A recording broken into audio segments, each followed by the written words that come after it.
Hello guys. হ্যাঁ, তোমরা ঠিকই বলো। আমার মা সারাক্ষণ আমাকে ধরে ধরে মারে, আর আমাকে সারাদিন আলু পটলের তরকারি খাওয়ায়। হ্যাঁ, একদিন দেখবি এই আলু পটলের তরকারি খেতে খেতে আমি মরে যাবো। চিনো, সারাক্ষণ শুধু গাইস গাইস গাইস। কে কে কে এই গাইস? হ্যাঁ, কোথাকার গাইস? ওই গাইস তোকে খাওয়ায় না পড়ায়? হ্যাঁ, সারাক্ষণ ওই গাইস গাইস। গাইদের সামনে বাবা মার বদনাম। জানোয়ার মেয়ে একটা, দেখ জানোয়ার পেটে ধরেছে, বদ বাজে মেয়ে।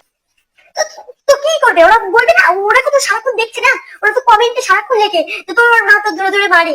এসব তো লেখে না সারাক্ষণ, ওরা তো দেখতে পায় না। তোর মারবে না তো কি করবে? হ্যাঁ, তোর মারবে না তো কি করবে? আমি সারাক্ষণ, ও, আমি সারাক্ষণ আলু পটলের তরকারি খাওয়াই না?